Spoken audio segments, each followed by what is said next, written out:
Welcome everyone to the Penny Stamps Distinguished Speaker Series. My name is Christina Hamilton, the series director. Today we present landscape architect, urbanist, climate activist, and a U of M alumna, no less, Martha Schwartz.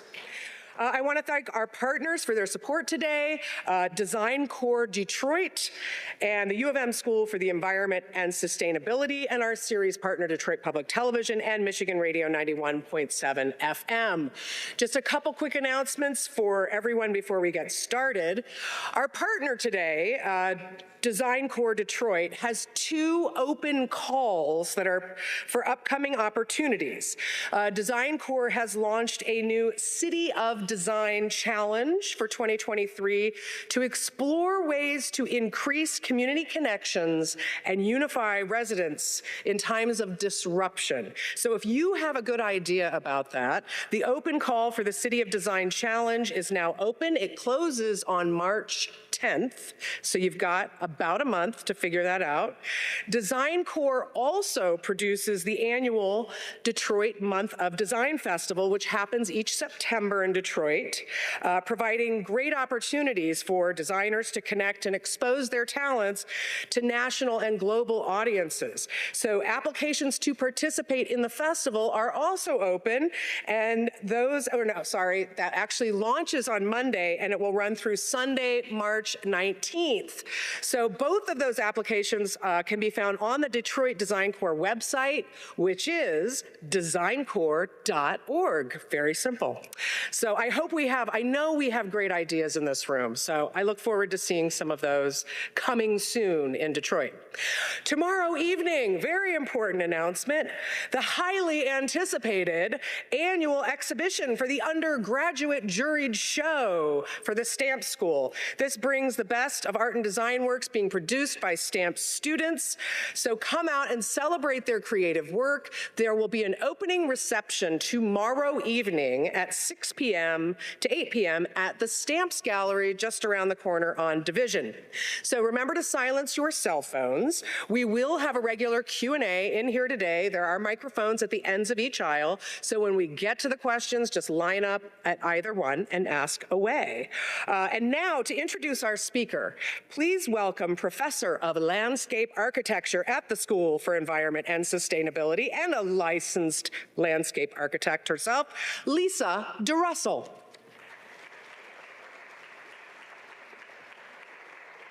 Hi, thank you, Christina.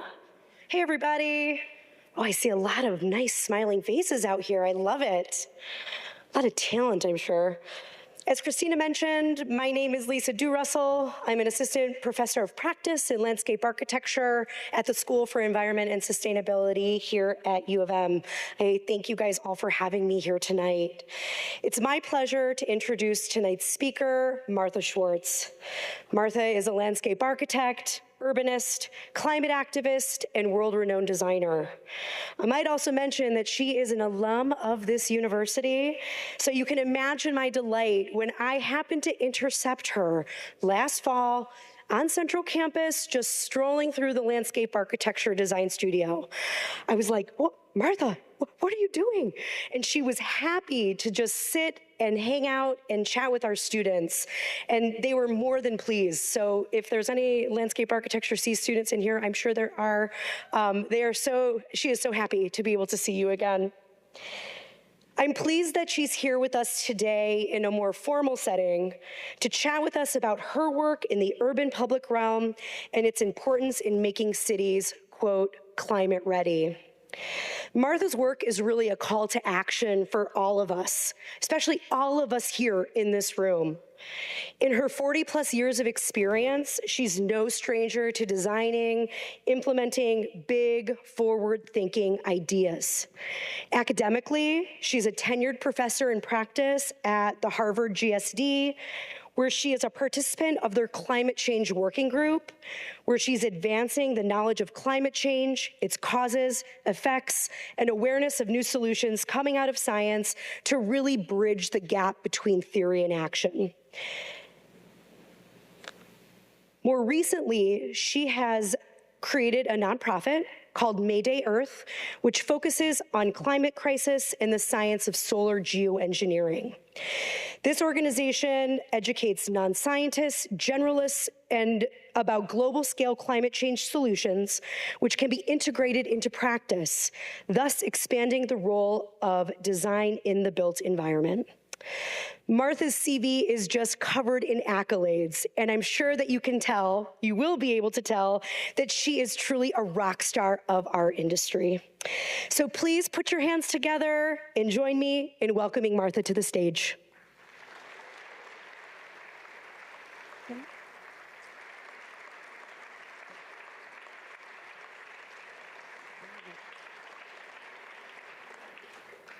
Okay, so I get it. There are a lot of people out there.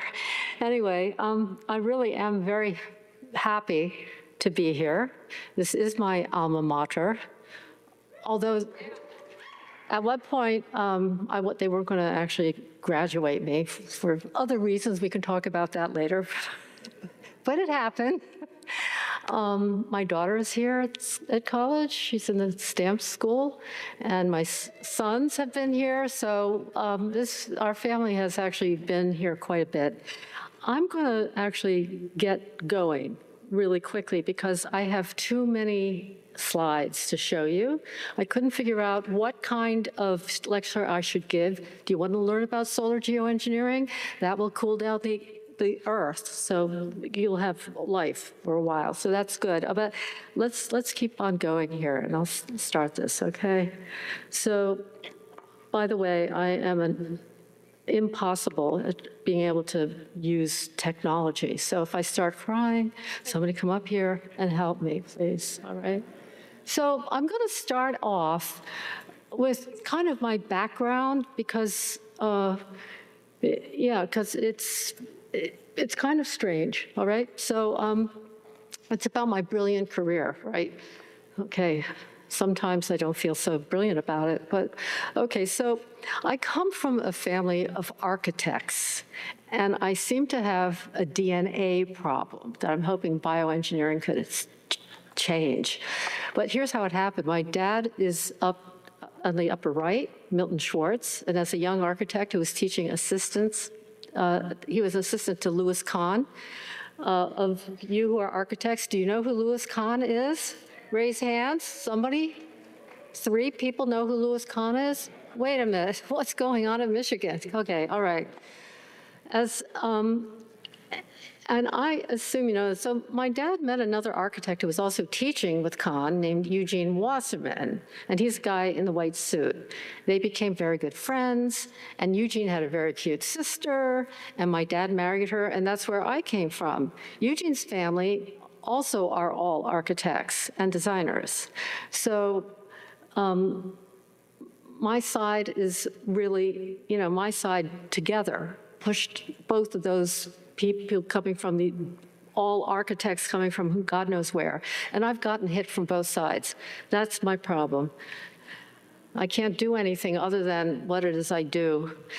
So as a child, I was always doing and making things all the time, and I would spend my weekends at the art school at the Philadelphia Museum of Art when I was a kid, and also had a lot of time scribbling and drawing with pencils and magic markers on the floor of my dad's office. I then majored in art in high school and went to University of Michigan, go blue, and where I double majored in art and pre-med because I also like sciences. So towards the end of the art school, I had fallen in love with the earthworks artists, and I wanted to learn more about earthworks. But there were no classes in 101 earthworks art. Maybe I thought I'd get a grad degree in that, but it wasn't possible. So a friend suggested I go into landscape architecture, thinking that this would teach me how to drive tractors so I could actually make mounds and shapes. I had never heard of landscape architecture because everyone in my family are architects. Yeah, but I told my dad, the architect, that I was going into landscape architecture, and as a successful architect, he gave me some very prudent advice, which was any idiot can plant a tree. So that was my dad. So I'll give you a quick overview of my strategy in building my practice. And I haven't really been thinking about this too much, but lately people have been asking me, so I sat down and tried to map it out. So this may look confusing because it is confusing. And from my point of view, it's insane. And I don't know exactly how this all happened, but it did. So let's go up to the upper left at number 1. And the only good thing about this type of company is, I mean, I've traveled a lot. I've had to pull up my whole, office 6 times, right? So what the fuck? What is that even about? Anyway, so the only good thing about moving around is that when countries go through economic disasters, it's always good to have another country that is still working. So I've actually done a lot of work all over the place. So starting at number 1, I was in Boston. I had finished up my master's degree in landscape architecture at Harvard, which actually made a lot of people in the landscape architecture department very angry with me. Hence, I have never been asked to actually give a lecture to landscape architecture here. But that's a longer story, okay? So in 1983, I started my own because I didn't like working at SWA Group because they were telling me you have to work the SWA way. I'm like, oh, no, I don't want to do that. So I went on my own, and I had my first child, Jake, 1983, and very quickly after that, my husband told me that we were moving to California, and I said, well, he had sold the house. I said, well, maybe we should have talked about it, because I'm not going. So anyway, I went to New York, and he went to San Francisco. And while I was in New York, that's when I really started my office in New York. A number of years, had another baby.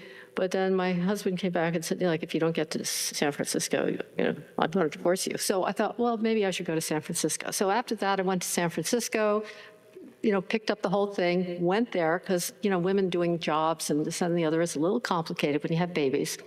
Anyway, so in San Francisco, Pete told me he wanted us to work together. I'm like, oh, okay. But after 3 days or so, that was very clear that we weren't going to work together. And I know that everybody thinks that he made me, but what can I say? He didn't. Okay, thank you. Okay, that's right. Okay, he didn't. In one sense he did. That's another story. He was very, very supportive of me because I kept doing art-based projects and that were not like landscape architecture. And anyway, so that was good. But after a while, he kicked me out of our office, and then I decided to go to Cambridge and teach at Harvard. And that's number 4. So then I had to do another office change in Cambridge. And then I was there for quite some time. And then I decided, because we were getting work overseas, to go to London. So in London, I was there, started another office, and that worked out well until I decided to come home to the United States because of, Brexit, and then also reading about how many people are going to be coming into the northern parts of Europe because of climate change. And I thought, oh, that I need to get out of here because they're not used to having people coming in. Anyway, so then I'm now in New York City. So I'm here, I'm going to stay here, and that's my trajectory, which is nuts. But okay, so let's get down to landscape architecture, okay?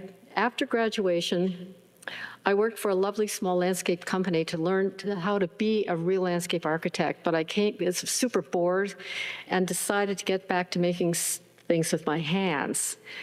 And before we get into our projects, I'll show you the most important project that I've ever done, which is actually true. My then husband, Pete Walker, and I lived in Back Bay, Boston, and argued about what to design for our little 12 by 12 garden. And I sat there doing nothing for years and got so many complaints from the neighbors. I decided to do something while Pete was gone. on a business trip. So I created a framework for the garden, which was I would spend only $100 and buy only from shops on my block in Back Bay. And fortunately, there was a pet store that I had really good colored gravel, a flower shop, and a delicatessen. So I bought 5 dozen bagels, which I dried and lacquered. So I cleaned up the existing garden, which was a mess, and trimmed what was there and spruced it up. So on the day that Pete came home, I invited a group of friends to a garden party, which was actually on the sidewalk. Pete got home and he was not pleased, maybe because everybody was drunk, I don't know, took pictures and had fun.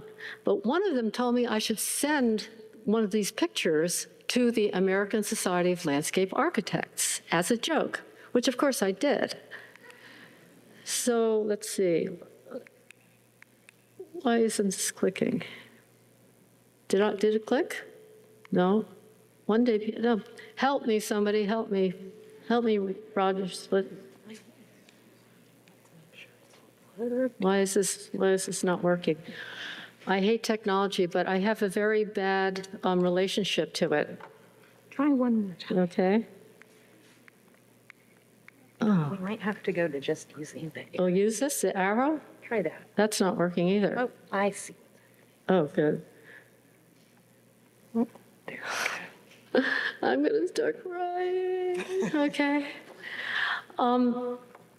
Be able to. So in those times, landscape architecture was very white, very male, very modernist, and very boring.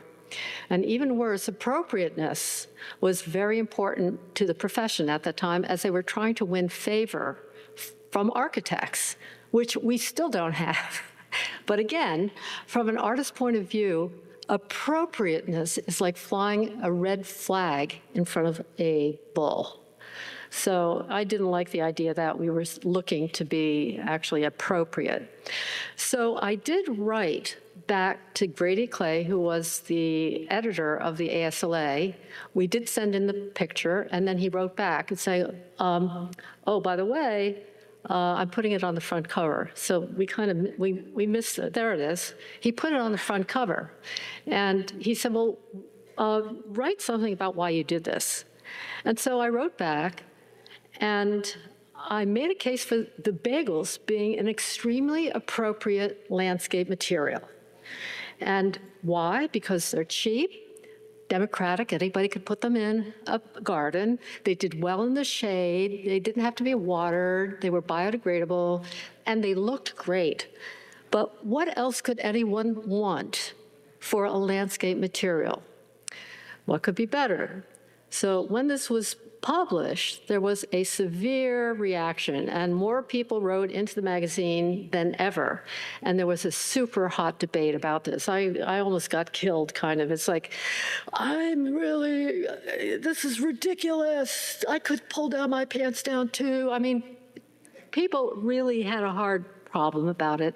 On the other hand, the younger people were like, oh, maybe this is cool. Maybe we can do something, it was, again, young and old kind of thing.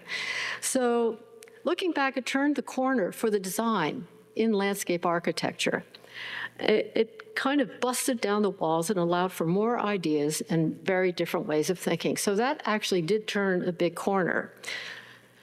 So this was really an offspring of Marcel Duchamp and his toilet in the Museum of Modern Art. But Duchamp anonymously submitted a work to the Society of Independent Art Salon in 1917. It was immediately rejected and became instantaneously famous, and that's what happened with the Bagel Garden. The piece questioned whether an artist must make an object in order for it to be considered art, or whether choosing it and calling it art could be enough, thereby significantly altering the role of the artist.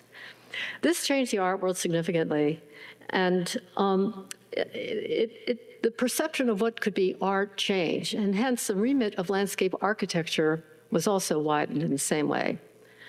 So as a quick story, when I went to the LA program here in University of Michigan, when I asked the chairman of the department whether I could take an advanced course in art, he said, no, there is no relationship of landscape architecture to art. And by the way, Martha, a good landscape does not show the hand of man. Maybe women, but not men. And well, I sure showed him. Anyway, I was there. So let's go to land art a little bit. I was here at Michigan in the late 60s and early 70s. I had majored in printmaking, but because I really became a fan of land art, I was following artists and seeing what they were doing, such as Robert Smithson and his Spiral Jetty, Robert Smithson's Asphalt Rundown, Michael Heiser's work, Walter D. Maria's Lightning Field, his Broken Kilometer, which is gorgeous, Richard Long's work, Nancy Holt's Summer, Sun Tunnels. These were all people who I really was like, these people are doing such wonderful work in the landscape. I really want to do that. So as a kickoff, we'll start off with art installations after getting a master's degree graduation from a combined program between actually University of Michigan and Harvard. That was a little wacky, but it was okay. So I had been involved with art since a kid. After I graduated with the BFA from UMich, I wanted to continue in art, but there were no Land Art 101 classes. So here are some of these things that actually I started with.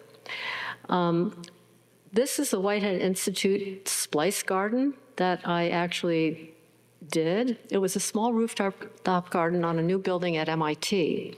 It was a microbiology research center, basically looking at gene splicing.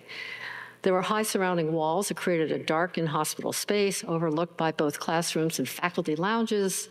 The lounge offered access to the courtyard, making it a potential place to eat lunch. And I was told by the head of the institute that he loved nature and wanted a garden. However, this would have to be done with very little money. He said, I'm not going to spend a lot of money on it, but I love nature. Okay, so that's typical to hear in landscape architecture. This wasn't the biggest problem. There were concrete floor, couldn't hold weight. There would be no one to care for the garden. There was no available water source. So actually, it would be very tough for anything to live up there. But this created a challenge along with a lack of belief in the client's love of nature also. And again, all of this is a typical agenda for most clients in landscape architecture. So I decided to spoof the love of nature and also wanted the narrative of the garden to relate to the work carried out by the Institute. The garden became a cautionary tale about the dangers inherent in gene splicing, the possibility of creating a monster. And actually, this garden is a monster, the joining together like Siamese twins of gardens from different cultures. One side is based on a French Renaissance garden, the other one on a Japanese Zen garden, and the elements that compose these gardens have been distorted. All the plants in the garden are plastic. The clipped hedges, which double as seating, are rolled in steel covered in astroturf. The green colors, which are the strongest cues that this is a garden, are composed of color, gravel, and paint. The rocks typically found in a Zen garden are composed of topiary pom-poms from the French garden. Other plants, such as palms, conifers, are in strange and unfamiliar associations. This was like a protest, actually, but nobody quite saw it that way, but I did. It's like, well, fuck you then. If you don't have any money to put anything on it, then I'm going to do my thing. So this is the next project that I worked on that had to do with the environment. This large outdoor art installation was premiered at the Reykjavik Art Museum in May 2008. And the subject of the installation is aluminum itself. It's entitled Illuminati, and it's inspired by society's delusional view that there are limitless natural resources to exploit in the modern world, and the damage it will create for humans. At that time, in Iceland, there had already started to smelt aluminum since they have a tremendous amount of geothermal energy there. The smelting operation is currently a subject of controversy in Iceland. Well, it was. They actually stopped it, thank God. So, however, not when I was there. With the economics of smelting buoying up Iceland, it belies the price the country will have to pay for its economic dependence on the smelting process through the loss of its beauty and its purity of nature. The idea for the project was to simulate a geode where the outside gave no hint of the glittering, beautiful inside. The idea was to create a black box that had a heart of aluminum with it that sparkled like a geode. And visitors walked into the box located in front of the courtyard of the museum, and from the corridor inside are presented with a series of framed views that look out onto a blinding central surface of crinkled industrial aluminum. We used aluminum grade, which brought up its contentious issue of aluminum. The huge black box that sits in the courtyard of the museum has only one passageway that connects with the museum. And to the left is one of our guys from MSP, or Martha Schwartz Partners, and is attaching the aluminum to the surfaces. The right shows one of the windows that people can look through within the box. And here's the box from above. You can see that it's enclosed. Visitors walk into the box located in the front of the museum. So this is what it looks like from inside the box. The interior space is seemingly indescribable in shape and size, with no real reference to scale. The blackened interior corridor is in sharp contrast to the dazzling light with the core, which is open to the sky, but not really visible to the viewer. The aluminum reflects the changing quality of an Icelandic day. And these are two of these holes. So the only view out is into the crushing intensity of the sun after having walked in the blackness of the box. It actually was painful to see, but people couldn't stop looking at it. That was so interesting. How human. We who lust for beauty, we do it even if it's dangerous. But the audience, while being attracted by its beauty, which Iceland is known for, is both feasting on beauty while destroying its nature. This is exactly same as smelting aluminum at the risk of degrading of the purity of Iceland's beauty in relationship to nature. Many people also felt that it was much akin to Iceland with its severity, its light, its purity. Of course, the best way to get people's attention is to create a question, not an answer. And according to the theory that inspired the pieces, it assesses the modern view of nature, which is our disconnection from nature. Unfortunately, as landscape architects, we hear this quite frequently. But now is not only bad for nature. We are at a point where humanity's future is at risk. I suggest you start reading about the tanking of biodiversity. It's very serious. So landscape architects projects, these are real landscape projects, but again, I'm just starting out here. This is a Davis garden, the Davis Garden. And my client had been creating a beautiful English-style garden for 25 years in a dry environment, but they were ready for something different. I was allowed only to do a garden within walls of a space that had old furniture, raked leaves, and tree trimmings, and a lot of other unloved stuff. The walls, see that white arrow, is essentially a big gray box that defined the garden. And what you see here is the garden, a group of boxes within boxes. And I decided to integrate the boundaries of the garden. So instead of it just being a wall and there's stuff inside the wall, I wanted the wall to be part of the garden. It was about inside outside, as some of these spaces are both. It was a sort of mini neighborhood, an ode to the environment of El Paso and a place of quiet and privacy. This was a wall between the box walls and the English garden. The blue glass chunks are a reference to what you often see in Mexico. Walls there actually often have broken glass on top of them in terms of kind of being safe, not having people climbing over the walls. There are hallways, rooms, and white rooms. There's actually a bathroom, but the bathroom is also the way to get into the English garden. So that's kind of a thing I had for that. This room is an ode to the mountains that you can see through the small windows in some of the boxes. These are the cactus rooms. One is organic, the other not, and can be used to dry bathing suits since they had a swimming pool. And all the colors also reference the color palette of Mexico, which is just next door to El Paso. So I would just say that our work, or my work, is always kind of looking at the environment that I'm in and reacting to that.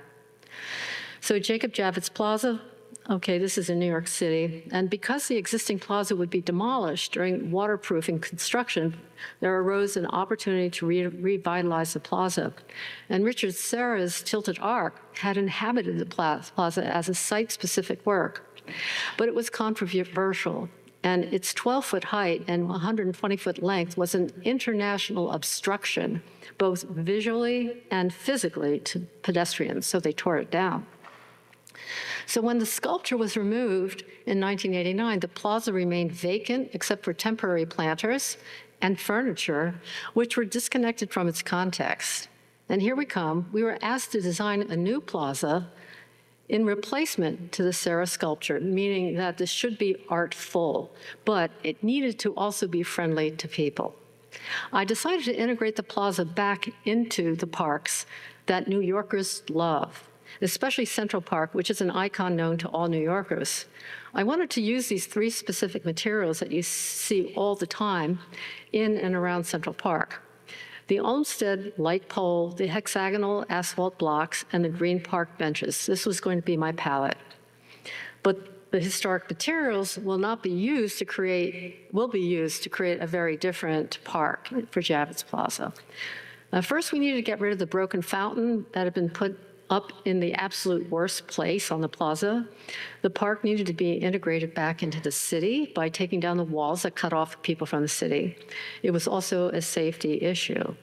We also had to design for people who wanted to meet in the plaza and allow for all sorts of situations, such as someone who doesn't want to face someone else, or those who want to have a small group of people for a meeting, or a larger area for more people if there were events. And this was designed to accommodate almost any seating condition other than being in a restaurant. So the Green Hills gave people some intimacy also. So here you see the Olmsted lights, but they are about 4 times taller than the real lights. So I was actually kind of taking those things and kind of twisting them around. These yellow gardens covered the steam exhaust. Of course, they weren't living, they were just yellow, something that actually held the thing together. But it was a plus for the plaza. The yellow grill has the typical New York wire loops that keep the dogs from pooping in gardens. So it was all about kind of taking language from New York. The mist would come out of the Green Mountains, and this was a bit controversial at first, this whole plaza. The lawyers across the street freaked out when they saw that the green that we painted with was day-glow green. So, so these are, some of the images there, and this is the bollards that actually stop the trucks from going into the ground floor. So Gifu Kitagata Apartments in Japan, and this is a large-scale public housing, and it's part of an experiment in feminism in housing design. And because of the diversity of architectural design found within the project, a strong site imagery and geometry had to be created for the courtyard to unify the distinct parts of the project, because there were all these buildings, 4 buildings, and they were all very different. So we had to give the project a memorable identity. These rooms offer a variety of opportunities for passive enjoyment or active play, including water features, children's play opportunities, and public art. The bottom floor here comes out into an evergreen forest. Now it's actually an evergreen forest. This was fairly just planted then.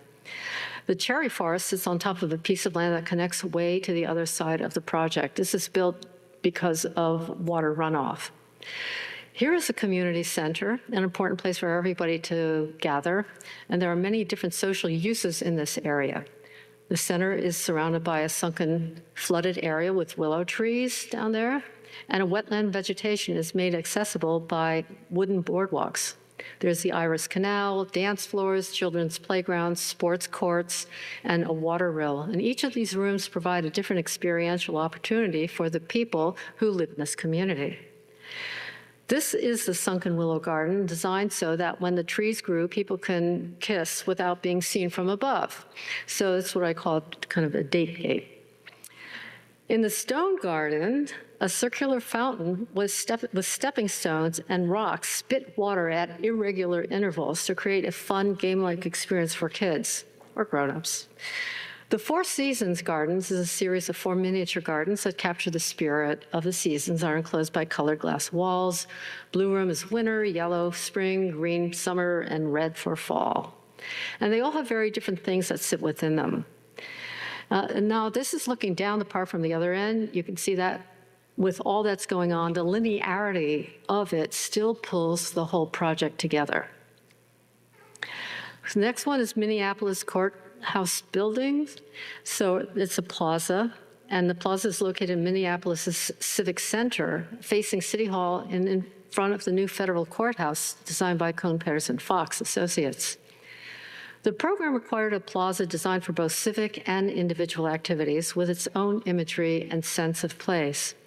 Even though in an important place, we had a series of issues to deal with, such as, again, a low budget. Most of the city uses granite paving, but in this one, it was just concrete. And it's a platform also that can't hold anything heavy, such as trees. That's the common landscape architect thingy. So these glacier moraine deposits shaped parts of the Midwestern landscape, and I placed a series of miniature drumlins pointing towards the building. These steeply mounted forms made of soil atop styrofoam were a response to the below-grade garage, which limited the depth of construction and weight. So this design refers to Minnesota's culture and natural history. And earth mounds and logs, elements of that history, are the plaza's symbolic and sculptural elements. We planted jack pines, a small stunted pioneer species common in Minnesota's boreal forests, since the plaza could not carry large trees. The log benches became a place to sit, as well as a deep connection between the Minnesotans and the forests. Great timber forests attracted immigrants and provided the basis for the local economy. The association of timber with Minnesota speaks to the hearts of Minnesotans' collective memory, and the plaza leaves a strong emotional imprint on the people who visit it. That's actually what you want to look for, is to actually create some kind of emotive response to your work. That's where we feel things. Strong signals in the design help pedestrians move through the plaza to the courthouse building, and the linearity of the striped paving patterns guides the pedestrians to the lobby. The drumlins themselves also provide a directionality to the front door. Now, these images are many years past what you just saw. So those tiny little trees actually have grown pretty damn good in this very kind of small amount of soils. So this is the courthouse, and you see little weird people-like things. It's the art by Tom Otterness, who was asked to come in and kind of collaborate. So here we go, a lot more of them. And there we go. And this is what this looks like in the wintertime. We wanted to do something that actually, would be able to hold out in winter and still be beautiful. The Village of Yorkville Park in Toronto. The Village of Yorkville Park has become a local landmark, and while small in size, the park has played a very important role in the revitalization of this whole neighborhood since its completion in 1994. The design is a distillation of regional ecology, along with its role as a neighborhood connection point. It has become a landmark and one of the best-known parks in Toronto. The design responds to the 19th century Victorian scale of the houses, an original character of the Village of Yorkville, by making sure that the park creates a more cozy feeling. It's almost like having a series of front yards instead of one big space. The park designs creates a series of linear subdivisions with contextual alignments to the building lot lines across the street and connections to mid-block passageways in the adjoining blocks. Each linear park segment is distinct in character, but related to the next, creating a park of diversity and unity. This is the Evergreen Donut Park, or Bagel Park, depends how you see things, and it's next to the Forest Park. This is the same park, but at night. This is the flower garden. You can see it sits next to the evergreen bagel garden, I'm going to call it. And this is the forest garden. And sitting at the waterfall in front of the big rock, the water garden turns into ice walls in the winter. So a large clearing creates a pedestrian plaza and provides a counterpoint to the box subdivisions. And sitting in this space is a huge rock outcrop that references the Canadian Shield, bedrock formation that we blasted out of a farmer's field and transported it to the park and then glued it or cemented it together, which has become a beloved landmark. Everyone wants to get up on this rock, and it's become very famous in the city after having a rough time convincing the city we should do this. And for your information, the inside of this rock is also full of styrofoam because we are also planning and designing on top of the subway. So you have to be careful about how to build on top of these not very strong places. So again, this is a chat in the forest garden. Winslow Conservancy. Okay, now we're getting to doing some things really for nature. This is a 600-acre, large-scale agricultural project that was designed as a marriage between art and the practicalities of a large land reclamation and ecology. The property is an estate located within New Jersey's Pine Barrens, and it contains a diverse range of landscape conditions, including dense forests, gradually rolling topography, and a 75-acre abandoned clay quarry that holds mineral-rich turquoise water and serves the community's dump. The objective for this project was to reclaim the spoiled and polluted acreage of the clay quarry so it could once again serve as a habitat for local flora and fauna, and to create open fields for organic architecture, and to serve as a retreat for artists who are interested in site-specific landscape-scaled artwork. And lastly, as a training grounds for the client's champion Labrador field dogs. The aesthetics were derived to combine the landscapes of nature, agriculture, and culture into a unique mix of these three typologies: the natural landscape, the formal gardens, and agricultural land. So I'm just going to click through some of these pictures. I love the clicked ones.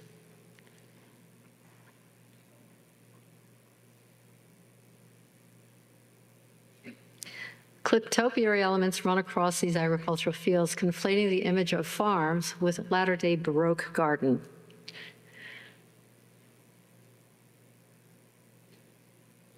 This was the trompe-l'oeil garden. The left image looks like the green walls are parallel, but the right page shows that it is not. It's a trick from France. Got to watch those guys. So in the end, this site has provided a new life for once a very degraded area. And given that there are thousands of such sites in New Jersey, this site has provided a template for cultural and ecological regeneration for others to follow.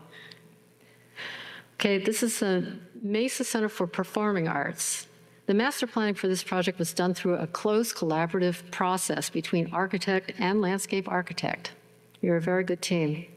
The Mesa Arts and Entertainment Center is literally at the central axis of the city, and our team was directed to create a visually and socially appealing city center in Mesa, a city that had previously lived without a central core and was rapidly developing sprawl without a center or an identity. So this is sitting within the middle of a square block, and that's kind of what this block is looking like. This area is known to be dry and very hot in Arizona, and in spring there can be fierce floods that come down from the mountains. The water gushes through gullies that are called arroyos. Again, we're starting to take a look at what the environment is of this place.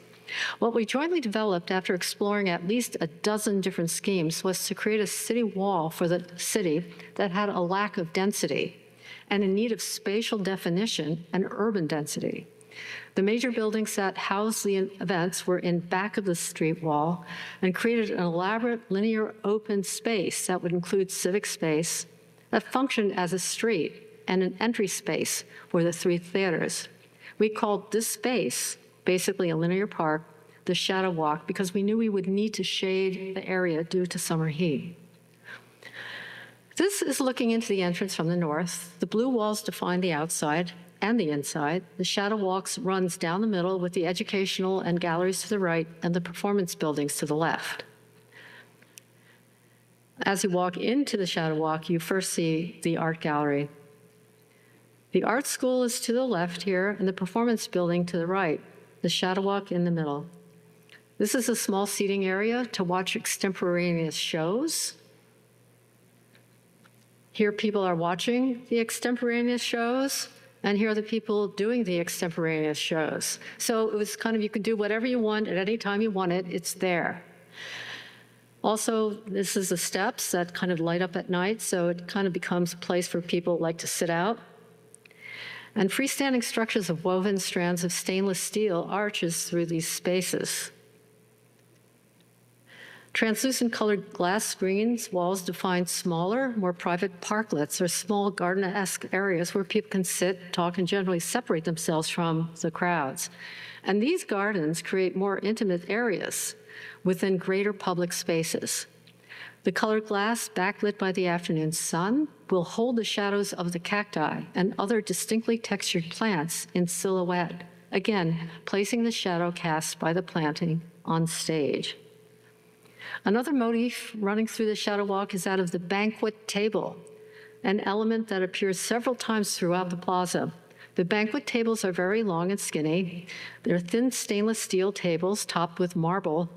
The blue comes from a layer of blue marbles, which have been actually glued together and are underneath the water and are lit at night.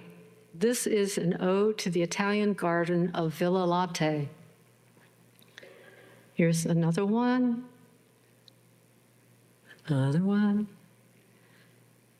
And these are people who are looking for. So I am getting this green light. So what I'm going to do, I'm going to go one through really quickly, is that there was a wonderful river. That was the arroyo that went down the whole thing. Okay, so I am going to, oh, hold on. Okay. So I need help to be able to actually, I need to get to the back part because I wanted to talk about climate change, but I can help you. Can you help me? Let's see. Thank you. Oh, all the way to, you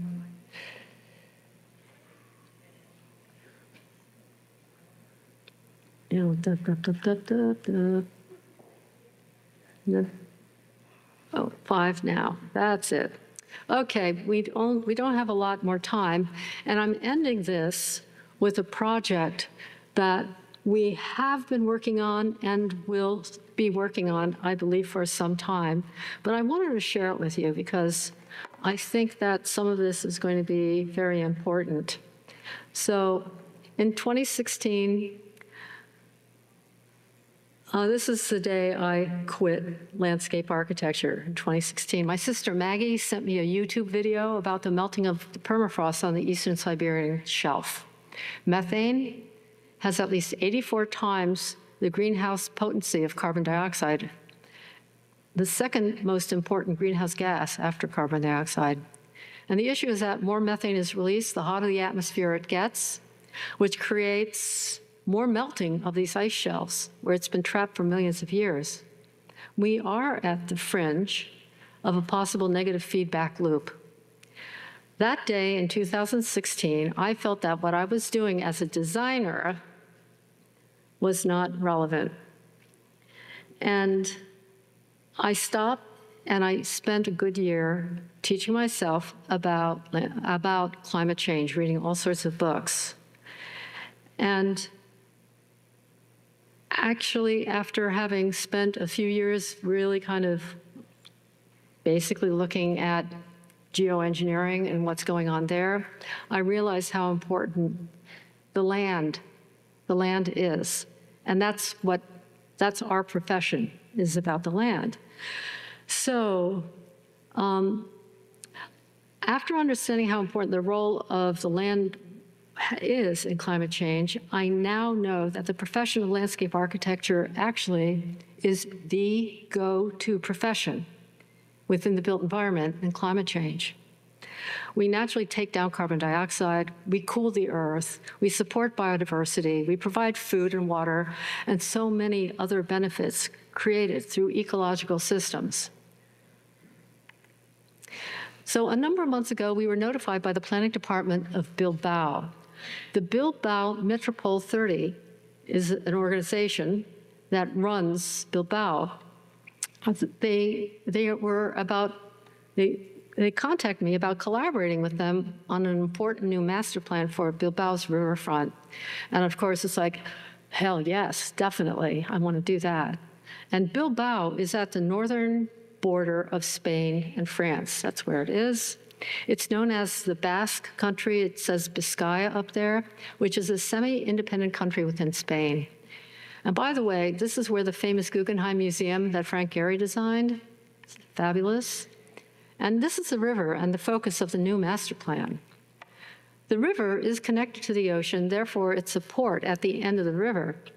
Bilbao was a highly industrial-led city, but now has a lot of remediation of immense amounts of pollution.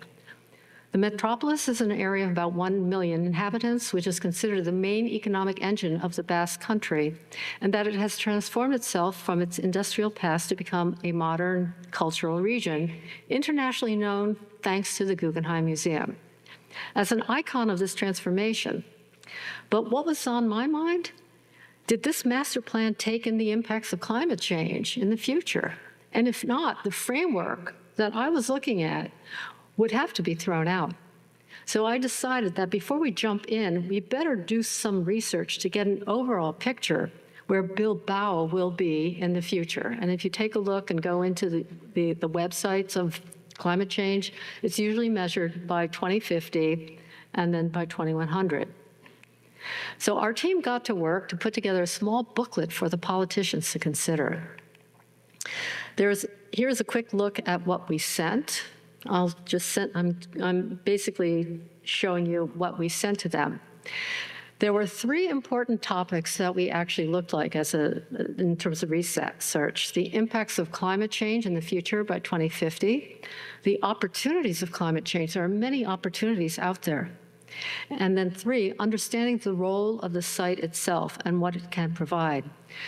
We suggested to the politicians that the following issues must be addressed to create a framework for your master plan to ensure the Basque Country is prepared to face climate change head-on and secure the resources necessary for its people.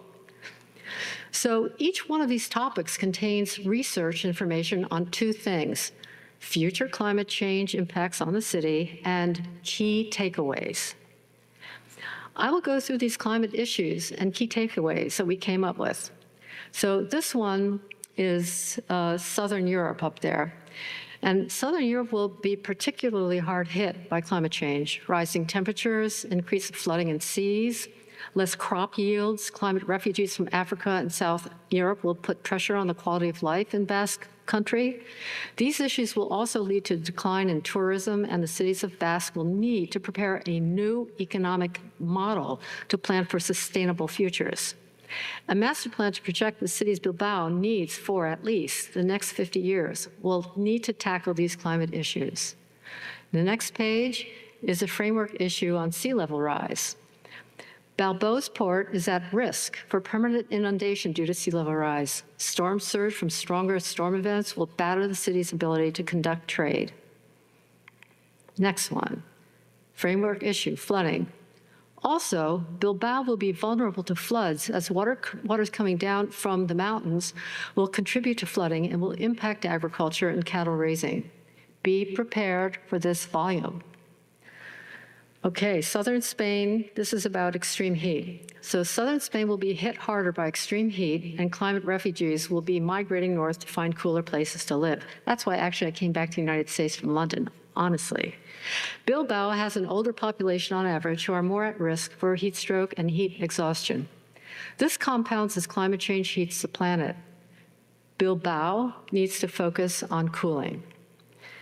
Okay, lack of urban parks. It's an issue.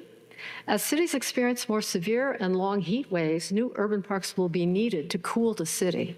A comprehensive network of connected green spaces will ensure Bilbao can keep its citizens cool during extreme heat events in the future. Green spaces can also absorb stormwater, which will be a serious problem for the future.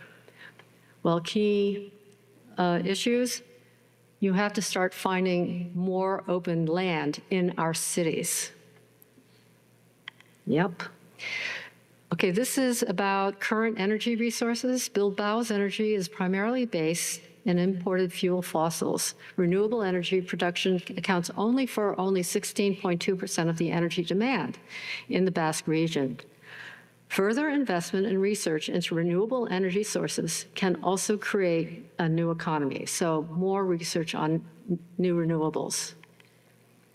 This one is framework issue desertification. Southern Europe will be facing severe droughts. Spain will turn into a desert due to the loss of vegetation because of industrialized agriculture, and there will be major migrations to Bilbao. Key, desertification can be mitigated through targeted irrigation and reforestation of certain parts of Spain. Framework issue, food scarcity. And basically, we're going to be facing this too, by the way. But by 2050, most countries, including the United States, will have to be self-sufficient and produce food for their citizens. Even cities will need more open land in the future. So one possibility is high-rise agriculture will likely be an actor in the future. The site, the estuary of Bilbao. The estuary of Bilbao has long time been a lifeline to the economic prosperity of Bilbao.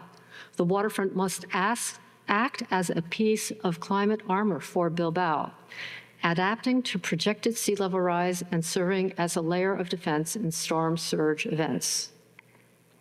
This one is the site, still the estuary. The Bilbao estuary is extremely polluted due to its industrial history. There must be a remediation strategy, this is the key, to contain the pollution. This should be one of the very first steps the city should take.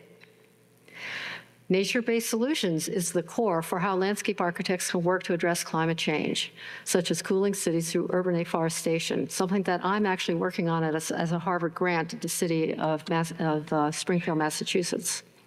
Wetlands can be protected, enhanced, restored, or created along the river and in urban spaces to reestablish a defense system comprised of natural, biological, living materials that act as buffers and retention areas to rising seas and to prevent inland flooding.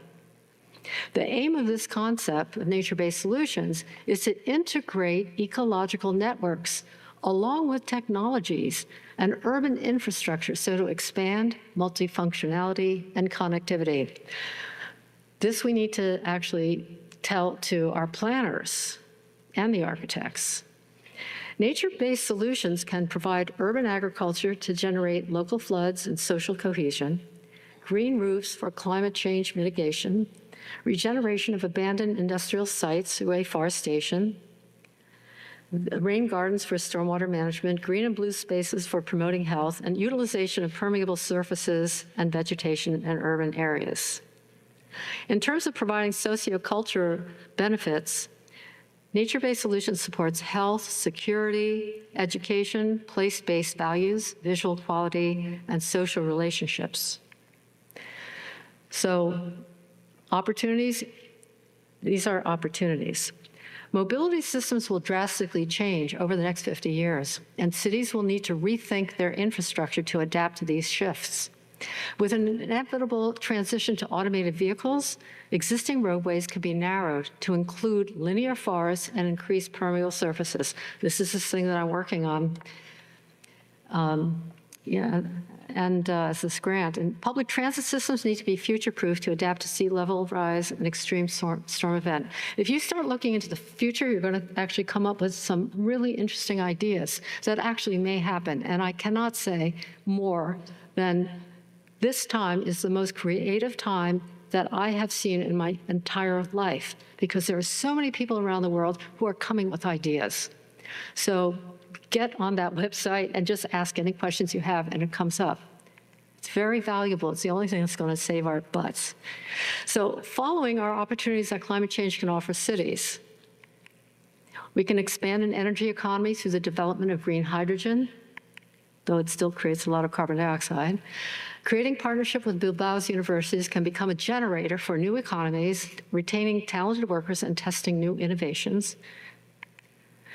You can reduce use of single ownership cars, reduce traffic and carbon dioxide, and create a walkable 15-minute city. Has anybody learned about the 15-minute city? Few people? Okay, yeah, it's very interesting. We could talk about that. And decarbonizing Bilbao through direct air capture can help the region shift away from fossil fuels and bolster its green energy manufacturing economy. That's a geoengineering idea. Actually, it's happening. Finally, this is a final note I sent to Adoya, who's in charge of it in Bilbao. She's the head of the project. What I said is, this report is a quick look and assessment into the future of the Bilbao waterfront and the city of Bilbao. Climate change will be the driver for how we must plan our future, as the natural systems are changing now and perhaps impacting other natural systems that we don't know about. Climate change will continue to change for a long time. The science and the societal outcome of COP26 is that there is a high unlikelihood, that's how the scientists would say it. I would say absolutely, we're not going to make that 1.5 degree goal. That's not going to happen for many, many, many reasons. We could do another lecture, I could tell you about that. But as such, we have to plan for the likelihood of passing that 1.5, if not before 2050.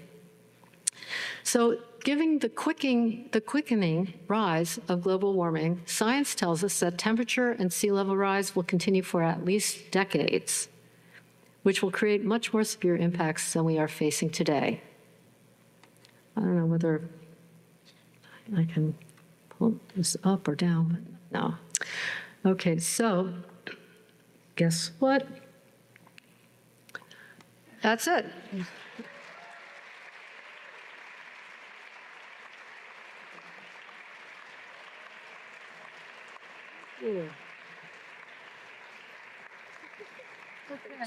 Done. Thank you. Yeah. Okay, folks, we will have a little bit of time for Q&A for anyone that wants to come down to the microphones here. I know there's a shuffle and a kerfuffle. People who have to leave, please do so quietly. Thank you, Martha. We only have about 20 minutes, maybe 18 minutes, so. Well, I have to wait for somebody to have a question. Oh, that's true. Here comes somebody right now, I think. Any questions? Yeah. Great, Go thank ahead. you. Couple students here. We've got one over Students. here too, so just go center. Okay, folks, we only have a brief time for Q&A, so please, folks leaving, save your chatter for the lobby. I have 3 kids, I know what it's like. Hello. I just wanted to say thank you for the amazing talk. I learned a lot from your presentation, and I'm really inspired by it. I'm a pre-admit to architecture, so I just really love what you're doing. It's super cool. I just wanted to say that. Thank you very much. And there's one thing I wanted to say is that in our company, the best designers are architects. Architects are kind of shifting away. And if you ever want to work for us and you're really good at designing, well, let me know. We're looking for good people. I'm serious about that. Got it. Yeah. Hello. Hi. Hi. I'm wondering, how did you start so many different firms in like different places? Yeah. I'm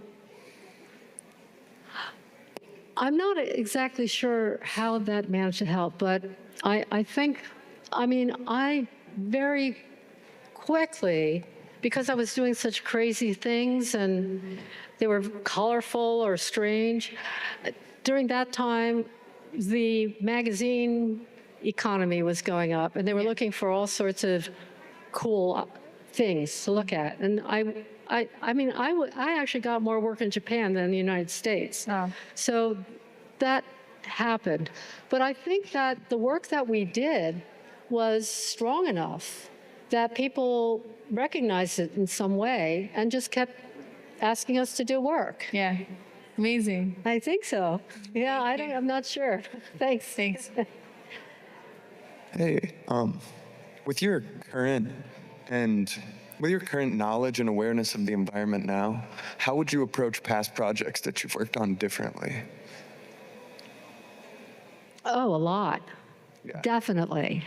Yes, but I'll tell you something, because we are working now on projects in a very different way, but it does not mean that we would not design, because the idea that, oh, is it going to be about science and climate change, and what is the relationship to design? Design still is so important, first of all, because if you do things that people like, it will be sustained.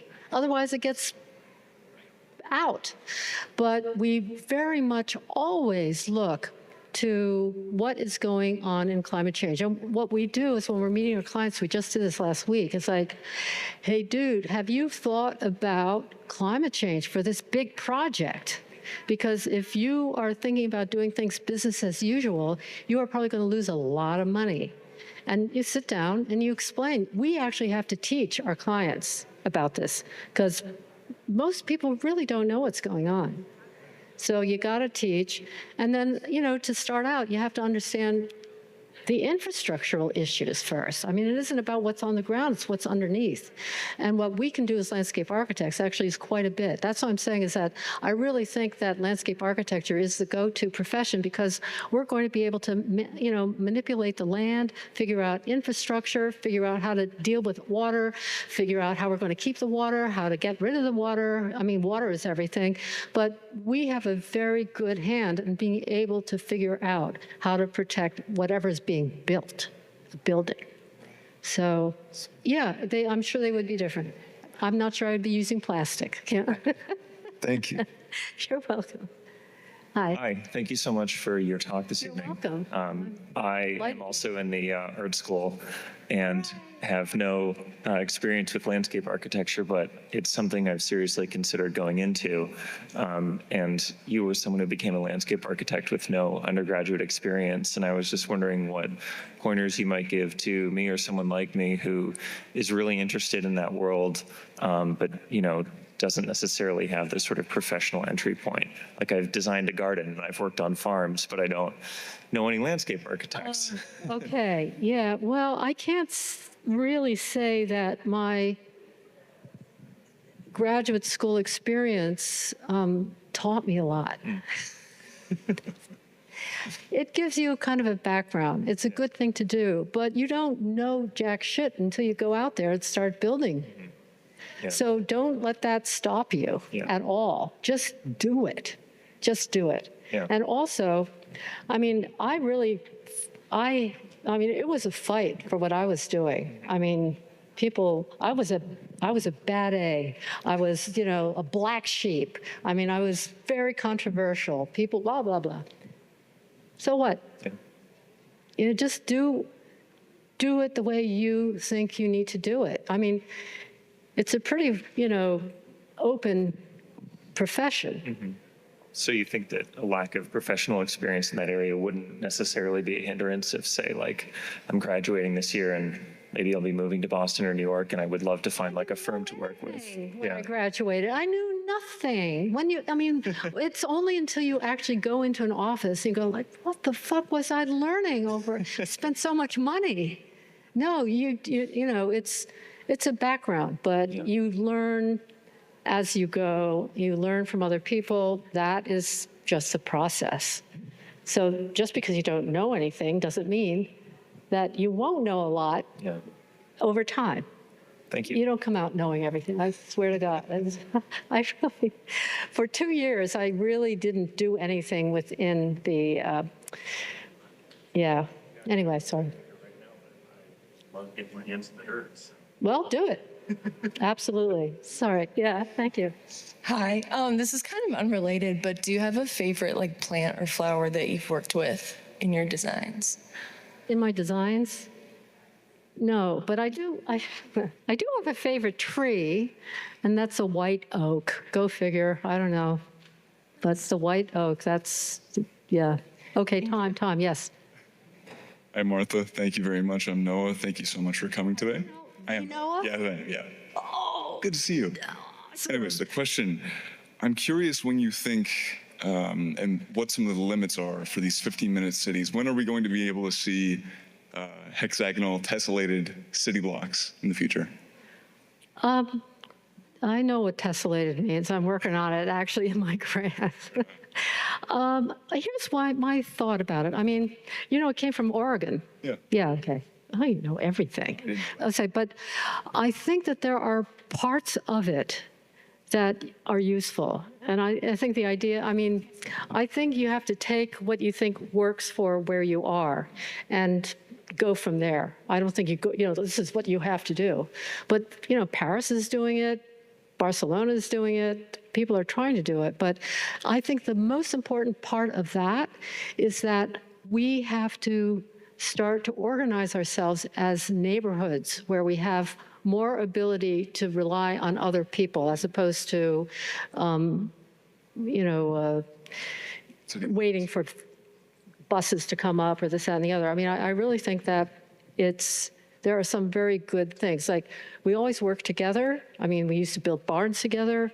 I think given where we're going, it would be very good to be able to kind of have a group that we're working together. So that's my feeling about it. Agreed. Awesome. Thank you. Okay, yeah, thanks. I really appreciate the way you have the diversity of all the different boxes and stuff that you did. You really brought in a lot of things. I studied natural resource management, and one of the things that I helped to write about was the role of disturbance in our natural ecosystems. And this is something that people don't really think about. The evolution of plants and all the biodiversity that we have, disturbance is a really large part of that. And we can take that part, and when we try and mimic nature, it's all about biodiversity, mosaics, gaps, all those. I don't know what that word he used. We called it mosaics. So when you have the big overstory and then the gap is made, it provides more biodiversity, and so incorporating the role of disturbance is a really, I think, an important thing, because this is what's happening on a world scale, more disturbance. But disturbance has always been a part of the natural features, and biodiversity comes from that mosaics, those gaps, those boxes, all the little smaller pieces that make up the bigger pieces. So I just wanted to bring that up, because we're talking about disturbance on a big scale, but it's an integral part to biodiversity. And if we can learn from that, and I just love with your art and your designs, you have that, because you're incorporating all these different pieces. You're not just making one big, there's unity there, which is important artistically and collaborative in collaborations and stuff like that. But as a species, we can learn a lot from the role of disturbance. Well, maybe you should teach us in landscape architecture what that's about, so we know what to do. We'd be the closest people in the built environment who would be able to do something about that. I think, yeah. We're taught ecology. Now we actually have to learn about earth science in order to really truly understand climate change. Thank you. Well, I wish I understood everything you were saying, but keep working on biodiversity. Biodiversity and disturbance is a big part of it. Yeah, exactly. Hello. I was just gonna ask if you had a favorite or most important piece of work that you think you've done. Probably the bagel garden. Seriously. Okay. It's kind of dumb, but it was so impactful. And people are designing much more interesting things, and you don't have to do it this way, and you don't have to not show the hand of man. You can even show a hand of woman. I don't know. Things did change, but Grady Clay got fired. People were. It's okay, But I really do think probably that is the one that actually made the most impact. And I didn't give a shit about what I was doing, actually. So it was a joke. Thank you. Any questions? Sorry, yeah. Hi, thanks for coming to talk. So I'm an art and engineering student, but I'm really interested in urban planning. And through your career and living all over the world, you definitely have a very unique and interesting perspective on the built environment. And I'm curious. We're seeing these new cities kind of cropping up around the world, funded by billionaires or governments, and they're touting themselves as new sustainable cities that are going to be more adjustable to climate change. And you're rolling your eyes. I kind of roll my eyes at that. But I'm curious, over the next 100 or so years, as we really start to experience the tolls of climate change, if you see populations shifting to these new sort of safe havens from climate change itself, like the Midwest or different parts of Northern Europe, or if you think we're more likely to sort of have to hunker down and engineer our ways into keeping the places that we already have built working for humans and nature as well. Whoa, that's a heavy-duty question. Yeah, I do know about these cities. We're doing a lot of work in the Middle East right now, and I do lecture, and the city is boasting about all the technology, and I swear to God, well, all of the global north countries think that technology is actually going to save us. It's really great, it's new, improved, and it's not really. Not really. It's not. It will help, but if we don't get biodiversity kind of more kind of working better, if we don't regenerate the earth, if we stop putting emissions in there. I mean, the oceans are changing, and the oceans are changing other systems within the earth systems. Those systems are starting to actually impact each other, and the scientists don't really know that much about it. So it's actually, right now, we can get the heat, global warming, under control now. And global warming is the cause of most of all the impacts. So that's why I was looking at solar geoengineering, right? And now I'm like, oh, this really is going to happen now. I mean, the guy who's in front of it just got a huge amount of money for research. What I'm talking about, everyone, is that the scientists have figured out how to cool down the Earth by putting up sulfate aerosols up into the stratosphere. And sulfate is a very, very reflective material. That's why Venus is so bright. It's the brightest body in the night sky, except for the moon.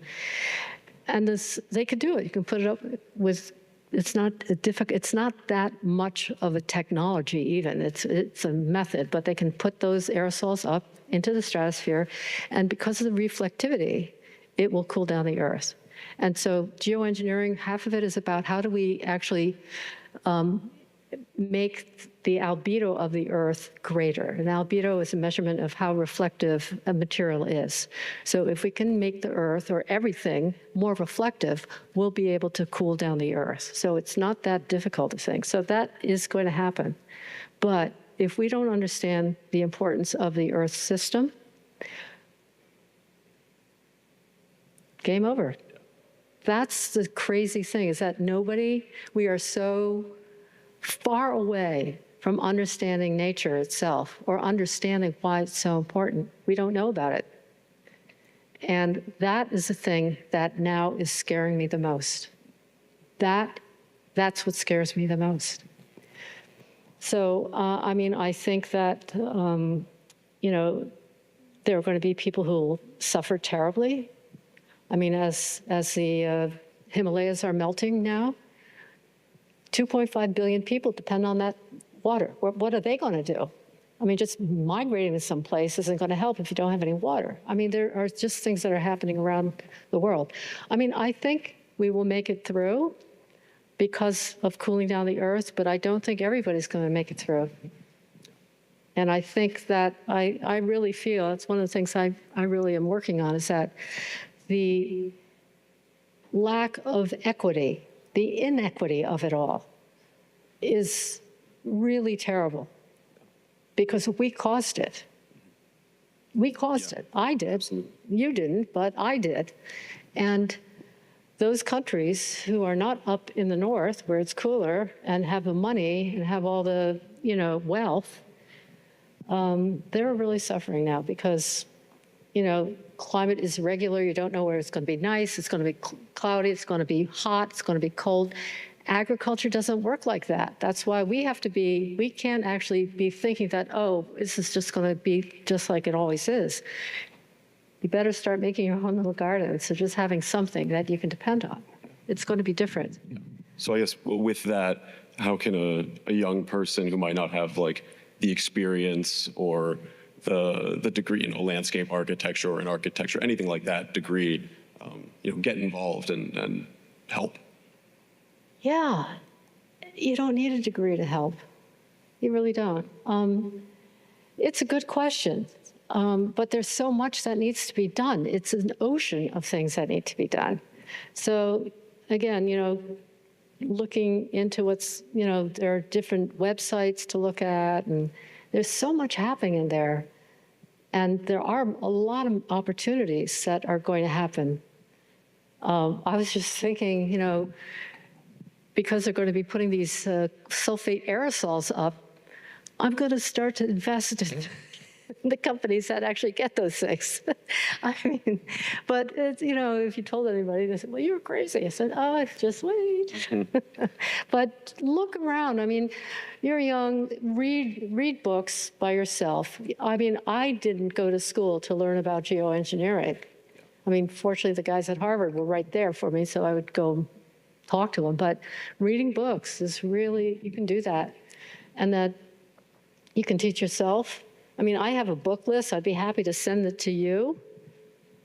Reading, just read, and you learn. But there are so many parts of climate change. There's agriculture. There's a lot that is going on. Soils. There's energy. There's water. There's renewing soils. I mean, there's a ton of stuff you can start to look at. So for sure, you'll find something that you feel passionate about. Awesome. Thank you. Okay, you're very welcome. Okay, everyone. Thank you, guys. Thanks for hanging out. Thank you.